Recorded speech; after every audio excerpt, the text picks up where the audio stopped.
फिर देखिए class 9th में जो सेकंड चैप्टर आप पढ़ रहे थे, सेकंड चैप्टर आपने क्या पढ़ा था? बल पढ़ा था। क्या पढ़ा था? बल था ना। इसी बल में आपने शुरुआत में क्या पढ़ा? बल किसे कहते हैं? न्यूटन के जो है गति विषयक नियम क्या है? नियम दिखाए गए थे ना। 3 नियम है, नियम भी आपको बताए गए थे। उसके बाद आपको जड़त्व बताया गया। फिर उसके बाद जड़त्व के प्रकार आपने पढ़ा। उसके बाद नेक्स्ट हेडिंग आप इसमें पढ़ रहे हैं क्या? संवेग। क्या पढ़ रहे हैं? संवेग पढ़ रहे हैं। तो संवेग की परिभाषा आपको बताई गई कि किसी गतिमान, कोई बताएगा? संवेग की परिभाषा बताओ। पढ़ाया गया था ना। खड़े हो बताओ कोई। चलिए देखिए फिर से एक बार लिखा दे रहे हैं, आवाज नहीं। किसी गतिमान किसी गतिमान वस्तु के किसी गतिमान वस्तु के द्रव्यमान किसी गतिमान वस्तु के द्रव्यमान और वेग के गुणनफल को ही द्रव्यमान और वेग द्रव्यमान और वेग के गुणनफल द्रव्यमान और वेग के गुणनफल को ही किसी गतिमान वस्तु के द्रव्यमान और वेग के गुणनफल को ही संवेग कहते हैं। क्या कहते हैं? संवेग कहते हैं। संवेग कहते हैं। संवेग बराबर सूत्र होता है। संवेग बराबर हमने आपको सूत्र लिखाया था। द्रव्यमान गुणे क्या होता है? द्रव्यमान गुणे वेग होता है। अगर संवेग को हम P से प्रदर्शित करते हैं, द्रव्यमान को m से और वेग को किससे?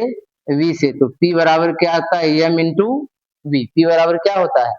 m into we.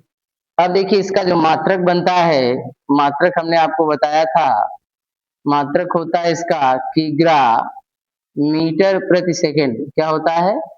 किग्रा मीटर प्रति सेकेंड।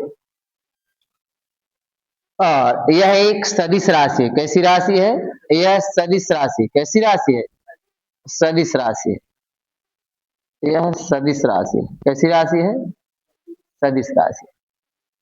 चलिए देखिए, अगर किसी वस्तु का हमें द्रव्यमान मालूम हो और उसका क्या मालूम हो? वेग मालूम हो, तो इन दोनों का गुणा करके हम क्या निकाल सकते हैं? उस वस्तु का संवेग निकाल सकते हैं। क्या निकाल सकते हैं? संवेग निकाल सकते हैं। अगर वस्तु का हमें द्रव्यमान पता और वेग पता हो, दोनों का गुणा करके क्या निकाल सकते हैं? संवेग। फिर से एक बार रिपीट कर लो। संवेग जिसकी इंग्लिश क्या है? मोमेंटम। हमने इसकी परिभाषा आपको बताया, किसी गतिमान वस्तु के द्रव्यमान और वेग के गुणनफल को ही क्या कहते हैं? संवेग कहते हैं। और संवेग बराबर सूत्र होता है द्रव्यमान गुणे वेग। संवेग को P से, द्रव्यमान को स्मॉल m से, वेग को जो है स्मॉल v से, तो P बराबर हो गया m इंटू क्या? v हो गया। और इसका जो मात्रक होता है वो होता है किग्रा मीटर प्रति सेकंड होता है। और यह कैसी राशि है? सदिश राशि है। इस पे एक हम सवाल लिख रहे हैं। आप जो है उस सवाल को लगाएंगे, हमें द्रव्यमान और वेग बोलेंगे, केवल दोनों का आप गुणा कर लेंगे, क्या मिल जाएगा? संवेग ना। लिखेंगे किसी गतिमान वस्तु का द्रव्यमान, किसी गतिमान वस्तु का गतिमान वस्तु का द्रव्यमान, किसी गतिमान वस्तु का द्रव्यमान 105 किग्रा। कितना? 105 किग्रा। और इसका वेग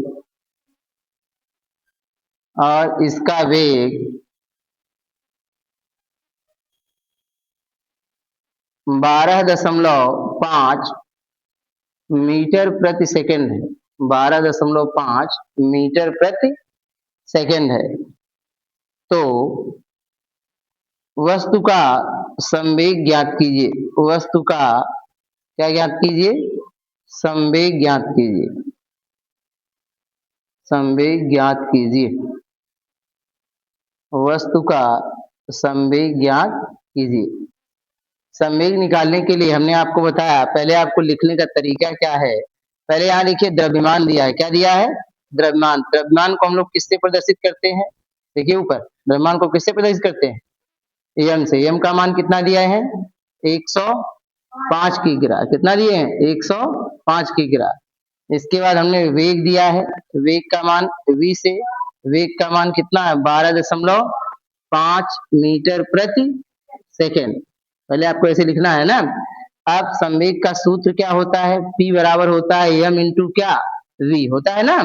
अब मान रखिए P बराबर m का मान है 105 गुणे इसका मान कितना है? 12.5, यही है ना। अब जो है 105 का हम 12.5 में क्या कर लेंगे? गुणा कर लेंगे, जो आएगा इसका उत्तर हो जाएगा।